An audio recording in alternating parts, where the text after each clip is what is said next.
This episode of the Let's Talk Yoga podcast is brought to you by the Mindful Yoga Teachers Club, my monthly online support community for yoga teachers looking for a little bit of inspiration, support, and clarity as we navigate teaching yoga. Find more details at letstalk.yoga/Mindful Yoga Teachers Club, or just look in the descriptions of wherever you're listening to this podcast. Hi, everyone. Welcome to episode 72 of the Let's Talk Yoga podcast. I hope you're doing well. On the show today, Kaya Mindlin is back. And if you're a regular listener of the show, you know Kaya has been here before. We've done 2 podcasts together. And Kaya is a wonderful yoga friend. And I love having her on the show for her expertise, for the way she communicates with such clarity and with such empathy. And we've been wanting to do this conversation for a couple of months now. And initially we were hesitant. Rather, I was hesitant because I know this is a big topic and I wanted to reach out to somebody that I really trusted to have this conversation with, because there's so much of misinformation that exists. And we're talking about Kundalini. Okay. And Kaya and I get into what is the Kundalini, what are some of the misconceptions that exist about the Kundalini, because there are many. And you'll hear Kaya share that with you. We talk about what is Kundalini Yoga, what are some practices of Kundalini, and is this practice even necessary in modern popular yoga? Is it for everyone? Or do we need to look at it with a more nuanced understanding? And we get into something that's not often spoken about in modern day yoga world, which is Kundalini problems and what to do if someone does have a disturbed Kundalini process, and the role of a teacher in all of this, and what are some of the things you could do to begin a journey with Kundalini, and the approach, and just so much more. Kaya even talks about what to avoid. So growing up in India, studying yoga in India, we were always told that the Kundalini practices were off limits, and rightfully so, right? Because it is not something that you just go experience for the sake of it. I'm really glad that Kaya came on the show to talk about Kundalini. I hope that what she shares gives you clarity, gives you insight, and helps you navigate the misinformation and the chaos that is out there in the name of Kundalini. So just wanted to quickly remind you that if you enjoy this conversation, if you learn from it, and you return to this podcast week after week, then please share this with at least 3 of your yoga friends and help us get the message of what this podcast does out there, so we can all learn more and do better as yoga seekers and as yoga teachers.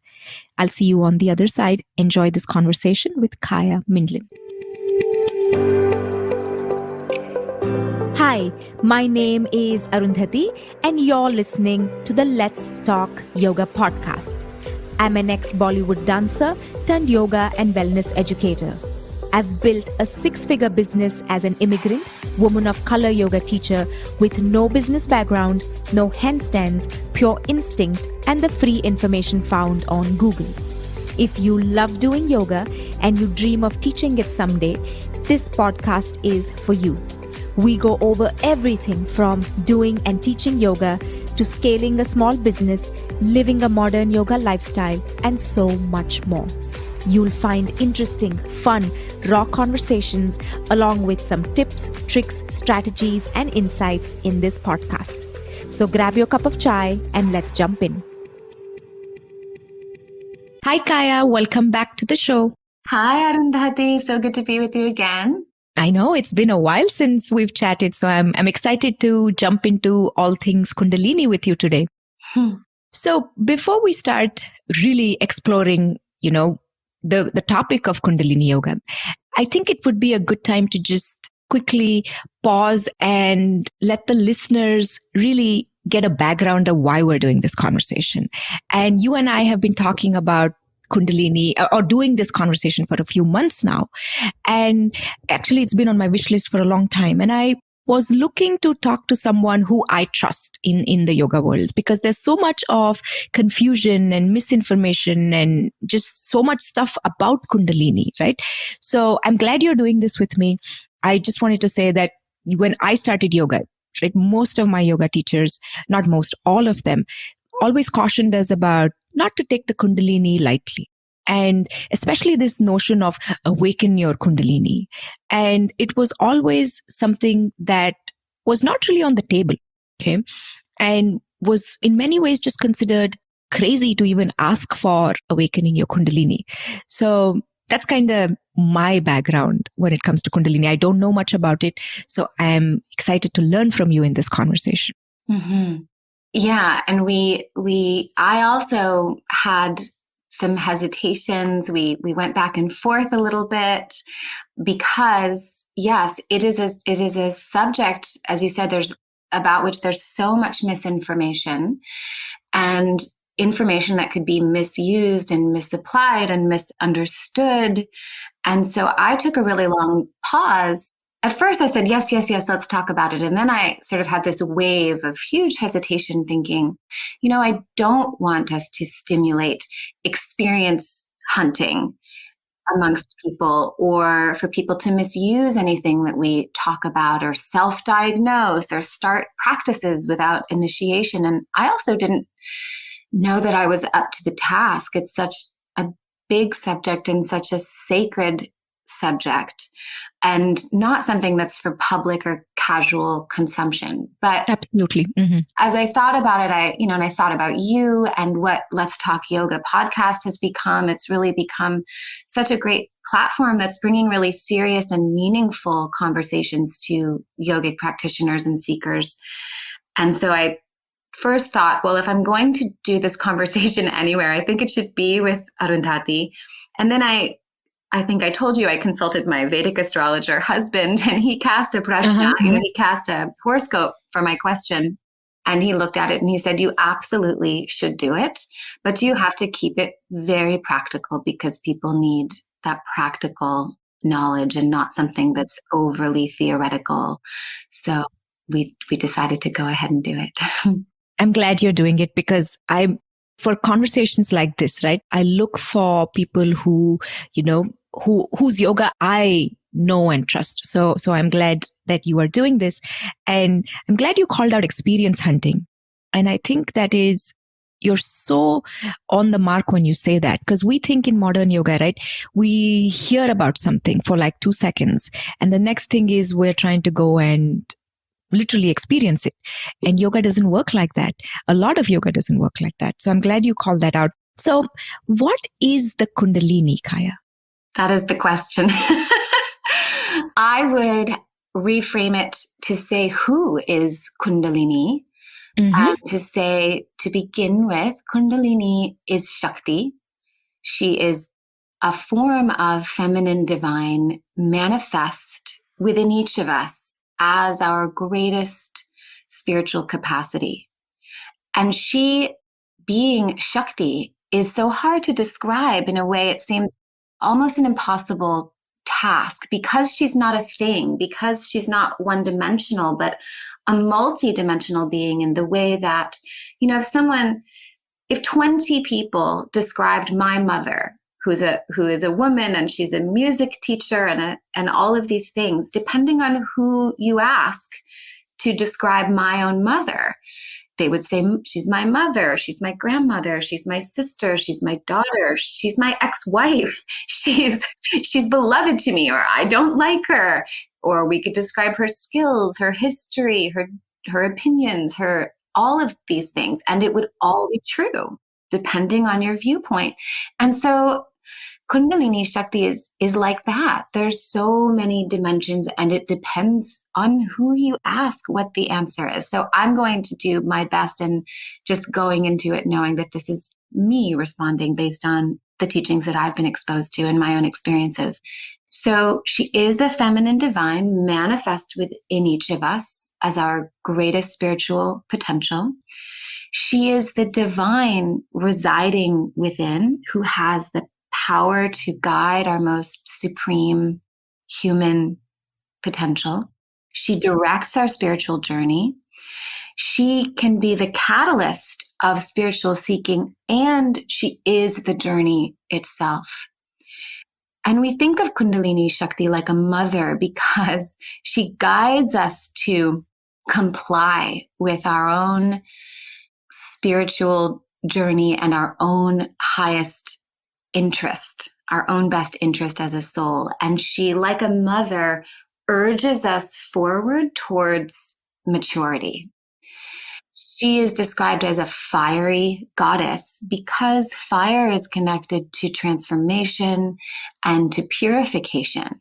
And because fire ascends, if you look at a fire, it rises up, the flames ascend. And so Kundalini Shakti rises up like a fire, and she purifies or strips away everything that's blocking us from the recognition of the truth of being. She clears the way. And she does this for each of us in a unique way, because we're each unique and our own soul's journey is unique. She dwells in the subtlest inner realm within what is called the Sushumna Nadi, that the subtle spine. And until she's rising up, she is abiding at the root of the subtle spine in the region that people will know as Muladhara Chakra. And she's often described as the serpent power, because serpents in the Vedic tradition and Tantra are generally associated with power, with potential. And also because she's coiled like a serpent until she rises up. She's coiled and she's total potential, waiting for the right conditions to cause her to rise up. And also because serpents are associated with transformation, because they shed their old skin and they emerge renewed. And that is like what happens for us on the spiritual journey. We're constantly going through this process of stripping away old conditioning, old patterns, old viewpoints, and being renewed along the way. So that's a little bit of who she is. Mm-hmm. So is this Kundalini yoga? Like if you're trying to unlock your Kundalini, or if that's even a thing. So my question is, what is then Kundalini yoga? Mm-hmm. So first, we have to look at each word. So we just talked about what is Kundalini Shakti. And so we have to look at what is yoga. Yoga in this context can be translated as the means or the methods to self-recognition. So all of the tools, the techniques, the methods, the teachings, the wisdom that we utilize for the sacred spiritual journey. So Kundalini Yoga is methods for spiritual realization, self-recognition that pertain to or that utilize Kundalini Shakti, that utilize relating to the Shakti within, that utilize certain practices that support Kundalini process. And those practices are very vast. They could include pranayama, Sanskrit mantra, certain kinds of asana, devotional practices, contemplative and meditative practices, and all of that will vary. What the specific practices are of a Kundalini yoga will vary depending on who the practitioner is, the lineage, their guru or their mentor. And some of the practices of Kundalini yoga also include all of the more externalized things that support that process so that it's healthy. So that includes a dharmic way of living, living in accord with the rhythms and order of nature and cosmic reality, certain dietary and lifestyle practices, and really making one's spiritual life top priority.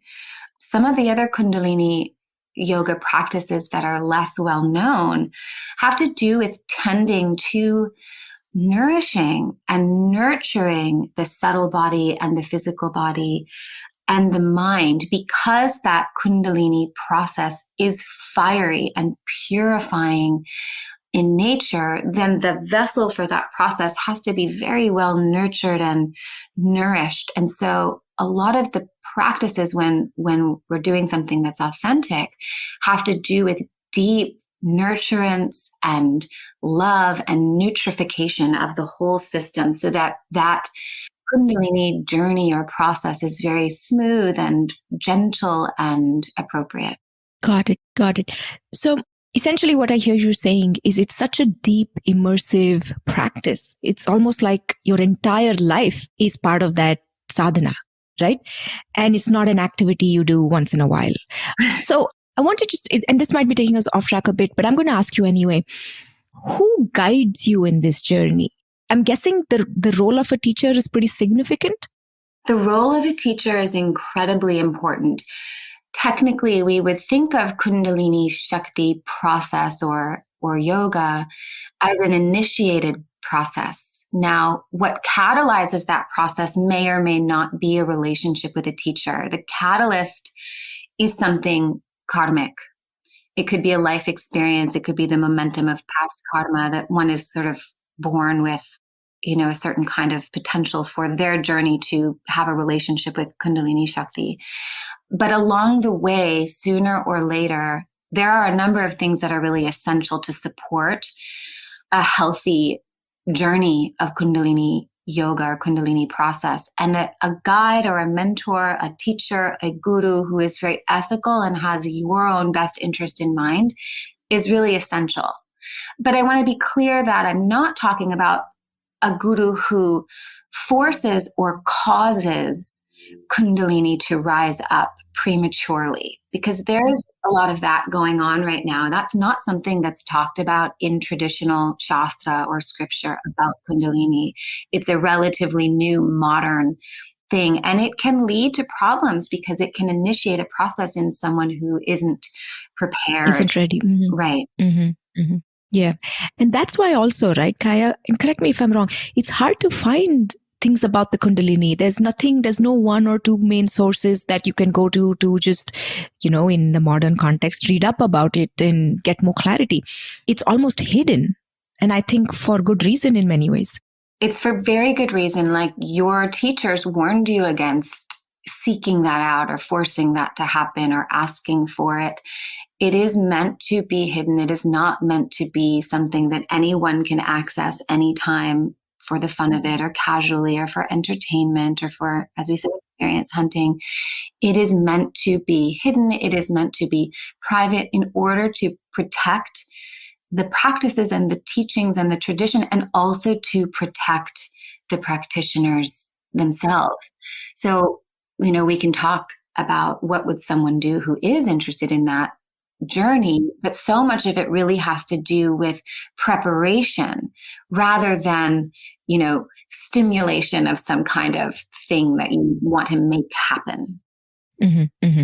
So what are some of the common misconceptions about Kundalini? Right. So I think the first and most basic misconception is that Kundalini Shakti is energy. So we'll hear people say Kundalini energy, right?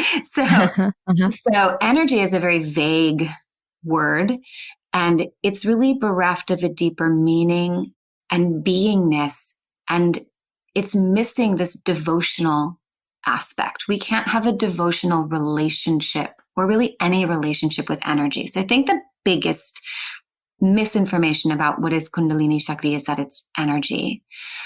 The next is that it's an exotic experience that we should pursue, as we said, for entertainment or to gain certain powers. Also, it's a misconception that the Kundalini Shakti journey or rising is the same for everyone. It is unique for each person if it's part of their journey. That it's an opportunity to get some sort of power or dominance or allure is also a very common myth. Another is that one with a rising Kundalini or risen Kundalini Shakti is enlightened. This is not an equivalent. One can have rising Kundalini Shakti and not be enlightened. One could have rising Kundalini Shakti and be unethical and cause harm. So you have to be really careful not to equate certain siddhis or powers or awakenings or risings with enlightenment. Another misconception is that Kundalini Shakti rising is always some kind of scary pathology or illness that has to be, removed, or that it's the devil or something like that. Oh, yeah. Remember that from childhood. Yeah. Yeah. Another is that it's sexy or sexual, which we see kind of more in what people would call California Tantra. I was just thinking that. Yeah. Okay. Yeah. Another is that it's always presenting as a big dramatic external process with visible signs and symptoms. Kundalini Shakti process, when the vessel is well prepared, might be very subtle and gentle and unseeable to the outside viewer. As we said, another myth is that Kundalini yoga or, pursuit is for everyone, anytime. Another misconception is that Kundalini Shakti is asleep. It isn't that she's asleep, and needs to be awakened. The rishis said that she is in fact always awake, and she is supporting our kind of highest functions as a living human being. But she's simply either coiled and awaiting conditions for rising, or she's rising. But she's not asleep or awake. She's always awake. Also, of course, the misconception that Kundalini yoga is a brand or a style of Hatha yoga, or that one style of Hatha yoga has ownership over the Kundalini tradition or Kundalini yoga. Kundalini yoga is a general term, which I defined earlier. So it's not owned by a particular brand. I think one of the biggest, there's so much in that list, right? From energy and being exotic. And somehow I feel like the Western world has this obsession with, if they see something that's remotely exotic, they got to meddle with it, and give it their own spin. Anyway, I think that's why there's a lot of confusion in the world of yoga and Kundalini yoga. Yeah, we are, as one of my gurus would say, we are wanting people. And so we grab at all kinds of things in the world. We grab at certain successes and certain achievements and certain things and objects and people, and we're always grabbing at the world. And then we just do the same thing in yoga land. So first I want to grab at being able to do this pose, and I want to grab at having this certification, and then I want to grab at subtler and subtler things, but it's still grasping and grabbing and trying to take it and have it be, some sort of experience or accomplishment, which is not really the devotional inner attitude with which we really approach seeking and approach Kundalini Shakti. Mm-hmm, mm-hmm. For me, the biggest call out on your list was just how, that Kundalini yoga is not a style of yoga. And I mean, what you see is a style of yoga, but in a sense, it's not. It's much more than that. And I think I hope that brings clarity to a lot of people who are listening to this. So is Kundalini for everyone? Like Kundalini practices, is it required for every yoga student and seeker and teacher? We could, depending on our viewpoint, we might say that Kundalini process is happening for any deep spiritual seeker of any tradition, whether known or not. Okay. But we could also say, on the other hand, that Kundalini yoga as a practice, as a method, and all that may or may not entail, is one of many approaches. It can be described technically as a secondary means. In other words, we can say that the primary means to supreme self-recognition, to our highest, purpose as a human, the primary means is knowledge, is wisdom. It's that revelation. But there are many different practices that make us available to that knowledge. And so Kundalini yoga as a method, as a yoga, is just one of many. It's like if you are going to cook rice, the primary means is fire. That's no matter how you're going to cook rice, you have to have fire. That's like knowledge. No matter what your yogic methods are, the primary means is knowledge. All of the methods are to make you available to knowledge. So cooking rice is like that. The primary means is the fire. But we also require some kind of vessel to hold the rice and some kind of a liquid. And those are the secondary means. And those are varied. The liquid could be water, it could be milk, it could be broth, and the vessel could be clay, it could be metal, it could be iron. That can be varied. And so Kundalini yoga like that as a method is a secondary means. And it just is up to the momentum of someone's karma, which yogic methods they're kind of naturally drawn to or built for or get access to or exposure to. So it just depends.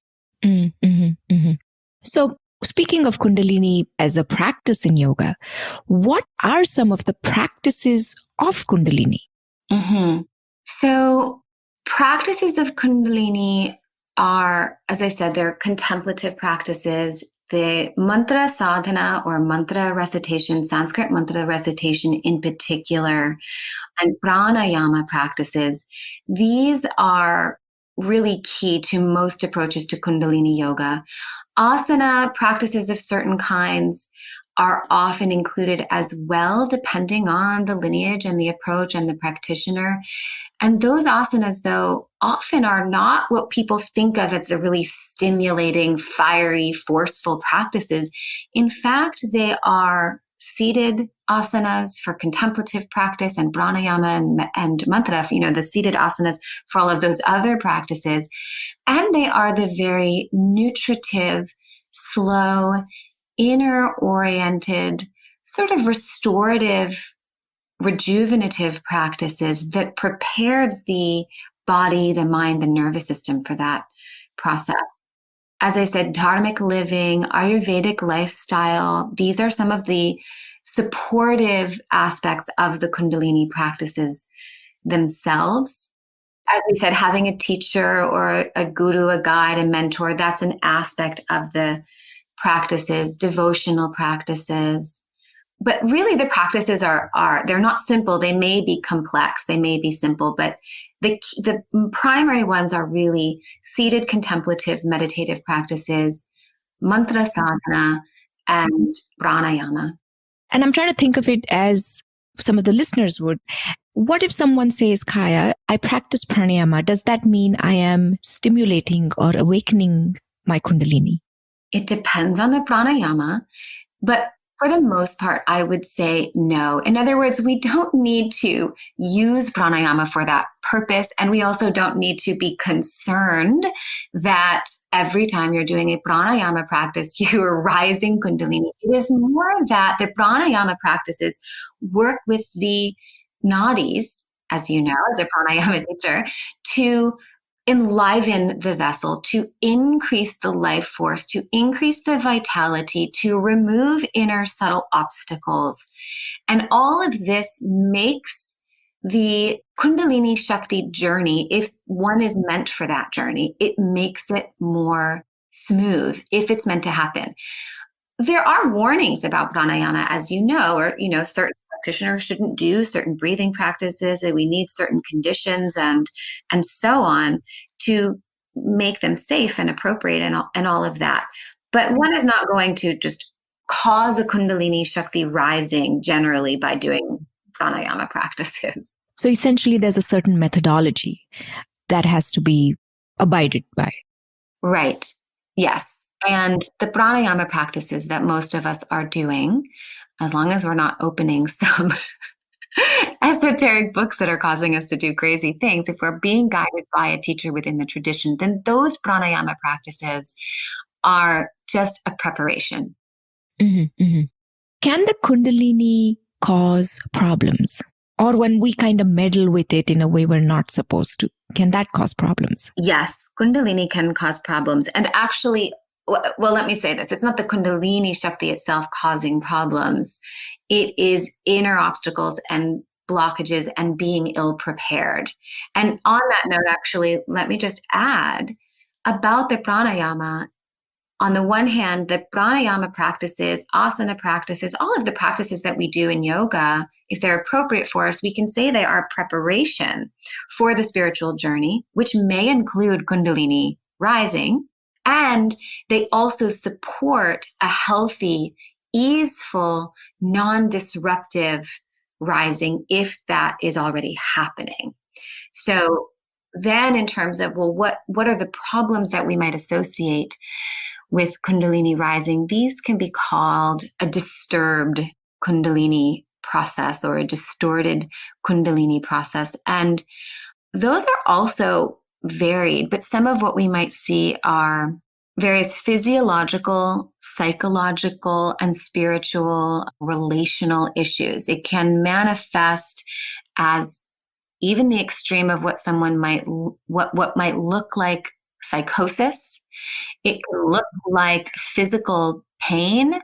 It can look like a kind of a mental disturbance, anxiety. We might see depletion of the body or the nervous system, or disturbance of the nervous system because of the fiery, purifying effect if it's taking place in a vessel that's ill prepared. So when we see what we might call disturbed or distorted Kundalini process, what's happening is that Kundalini Shakti is getting stuck and kind of bumping into subtle blockages, which are karmic, they're vasana, certain conditionings in the subtle realms that manifest in our minds and bodies and lives.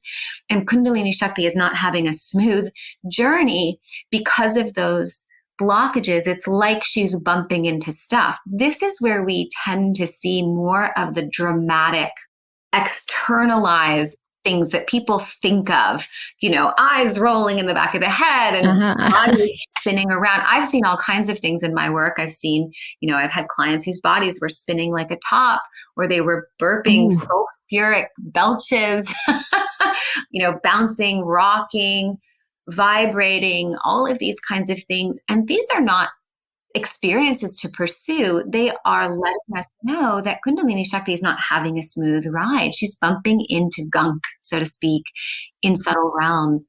Or what can happen is Kundalini Shakti, the primary pathway that we sort of want, the ideal pathway is Sushumna Nadi, but there are other inner channels that she can rise up, and those can cause problems. Like we may see someone who has a lot of siddhis or powers but is unethical.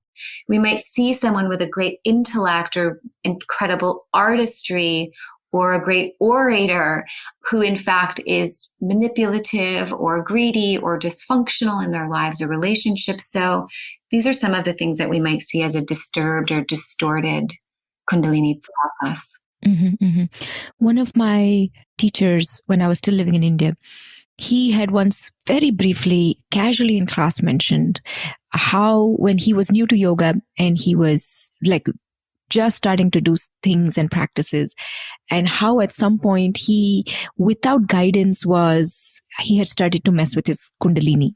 And he very briefly just spoke about how much pain that caused him and how it troubled his body, it troubled his mind. And then he went and then he sought guidance from a teacher because everything was going off. And the teacher said, "You're not ready. This is not for you. Just stop these practices," and gave him a few other things. Of course, he was a very private teacher. He was not going to give us more insight than even this was a big revelation for him to share with us. And he spoke about how he would never go back and, mess with any of these practices again because his experience was so difficult. And I don't remember the context in which it came up, but I was still very new to asana practice back then. So for me, it was I remember it because it was the first time I was hearing someone talk about the Kundalini and say, hey, you know what? It's not as clear cut as it sounds. We shouldn't be going towards it. And yeah, it just, as you were speaking, it reminded me of that story. Yes. And I think it's important for teachers to give us some warnings that keep us on track. And sometimes a teacher will even scare us a little bit in the way that, a mother scares a child. If you touch the fire, you're going to burn your hand and we're going to have to go to the doctor and you don't like that, so. And it's needed. So I think that's sometimes a necessary role that a teacher plays for us, and a really good reminder again that this isn't something that we just pursue for entertainment, and it's absolutely not, Kundalini yoga is not a DIY project. Oh, yeah. Not do it yourself. But that's true of all of the yogic practices and scriptural study. This is not DIY. All of these practices are designed to be done in relationship with a dharmic, ethical, teacher who is a steward of the tradition. Mm-hmm, mm-hmm. So if someone has, and I'm doing air quotes here, a disturbed Kundalini process, are there anything they can do to help themselves? Yes. I think I'll give a list again. Okay. So the first thing to do is to accept that this is happening and do your best to get as free from fear and anxiety about it as possible. Don't go searching on the internet or finding all the books and getting bad advice, and don't try to take care of it on your own, and don't be afraid of it. Then we have to integrate that inner transformational experience that's happening with the outer life and with the spiritual life. So this means we need to have a deep connection to a spiritual teaching or framework to help frame the experience that's taking place. Shaktism and Vedanta are the two sort of spiritual frameworks which can fit together very beautifully, which in particular support Kundalini rising, whether it's disturbed or not. But that spiritual framework really is very important. And that means that those frameworks require study with a teacher, which is probably next on the list. It's that relationship, as we've been talking about, with a teacher, a guru, a guide, or a mentor who understands the spiritual teachings, the practices, and Kundalini Shakti herself, so that not that you need to shut it down or stop it, but get some guidance in how to support it, how to make the vessel smooth and nutrified so that the journey is gentle. We have to have a deeper spiritual commitment and dedication. So if Kundalini rising is happening, and if whether or not it's disturbed, spiritual commitment and dedication is very important. And within that includes devotional practices or devotional relationships. So learning or cultivating relationship with a divine form is very important. It helps with the acceptance and the freedom from fear of the process. Self-love, love in general, love of others, love of life is very key. Having a close circle of support of people that are non-disturbing. So having non-disturbing relationships and people and dharmic people in our life, even if it's just a handful. It's not that they necessarily know everything about our journey or Kundalini process, but they don't pull us away from our journey. So those important relationships that support, having relationships in our life, this is true of any spiritual seeker, that support our highest supreme goals as spiritual seekers is very important, but it's extremely important when there's a disturbed process happening. Ethical dharmic living, Ayurvedic lifestyle, as I've said, staying very profoundly nourished, avoiding depletion, being open to transformation, but setting up a life where transformation can be gentle, where we're nourished, where we're rested, where we're surrounded with love, so that transformation isn't rough or painful or depleting. And then I think finally, just staying very sincere in our spiritual seeking. The relationship with Kundalini Shakti really requires a kind of humility and curiosity and openness, which is all rooted in love. Mm-hmm, mm-hmm. So if someone is listening to this and is thinking, how should someone approach the study of Kundalini, or just approach this entire concept, not even concepts are not the right word, but just how should someone approach the Kundalini? So, as with so many things in this tradition, they're non-linear, and it's like a circle that you can kind of hop into at any point along the way. And so in that sense, the very things that we would do that I just listed, if there's a disturbed Kundalini process, those are the things that we would do in order to begin a journey with Kundalini or be open and available to the journey with Kundalini. So again, studying with authentic teachers, learning a scriptural or spiritual or oral tradition framework with a teacher, having authentic practices in our lives, so that it's really, that journey is not about forcing something to happen or going and getting someone to awaken Kundalini for you or jumping up and down on your tailbone or whatever else people are doing. It's not actually about stimulating or forcing something to happen. It is again about preparing the vessel, making the vessel soft, nutrified, open, available, clearing inner obstacles, which authentic yogic practices do, both the lifestyle and ethical practices, as well as the authentic asana, pranayama. All of these remove inner obstacles, make the vessel well prepared so that then Kundalini Shakti, these are the conditions that she is waiting for when she's coiled. One of the things that many people don't know about in the realm of talking of Kundalini Shakti is Kundalini's consort. Kundalini Shakti's consort is called Soma. The Soma nectar, this is this ambrosia or amrita that exists in all aspects of life. But when we're talking about the subtle realms, Soma nectar is this milky, nutritive ambrosia that abides in what's described in the tradition in the center of your head, like a full nectar-filled moon in the middle of your head. It's full of nectar, and that nectar can, if cultivated, can pour down the subtle body, particularly down the Sushumna Nadi and the other nadis close to the spine. That nectar sort of calls to Kundalini Shakti, and she rises up to imbibe of it, to devour it. It is like this, if I call to my kids, like, come to the table, we're going to eat, but there's nothing on the table, they don't come. They look and they say, Mama, there's nothing on the table, we're not coming, and I can drag them and push them, but they don't want to come. If I put cookies on the table, I don't even have they will come. I don't have to push them. I don't have to drag them. I turn around and they're there, ready to taste the cookies. So in that sense, rather than it being about, jumping up and down on your tailbone and spinning around and huffing and puffing and pulling things upwards, it's really about softening and nutrifying and bringing in everything that's connected to nectar, nourishment, love, softening, restoring, revitalizing. And then Kundalini Shakti says, oh, there is the meal. There is my consort, my beloved. Now I can move upward and taste the nectar. And then you don't have to force anything. So this is really how you begin the journey, is with authentic teachers and practices and frameworks that nutrify, prepare, remove obstacles, nourish us.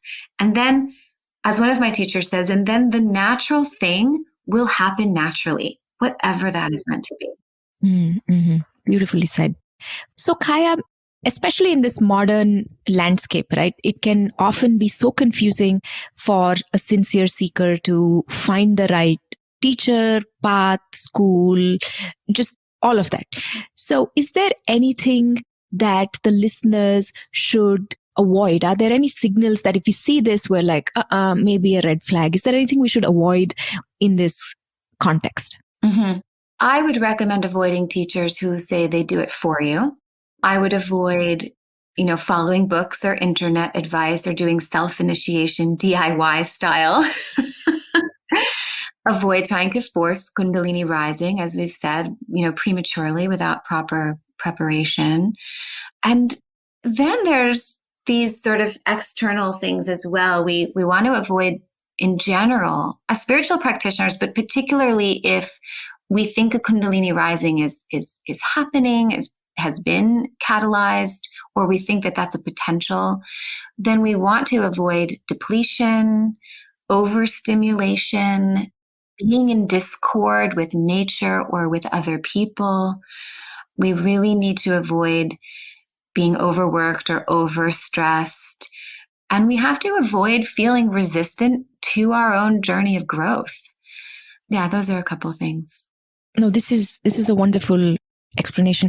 There are so many things you've given us in this conversation and all these lists and so much clarity. I know it's not an easy topic to talk about, but you do such a good job of simplifying it and making it practical. And it's not so, for lack of a better word, woo-woo. And just like what are we talking about? So I'm really hoping that the listeners will get a little to a lot more clarity about the Kundalini, the process, the problems, and just overall, even the perception of Kundalini. So thank you so much, Kaya. I really appreciate your time, your effort on all the podcast episodes you've done. This is not the first one, and the listeners will know that. So just wanted to say thank you, and I will link to everything and how people can connect with you in the show notes and everywhere else.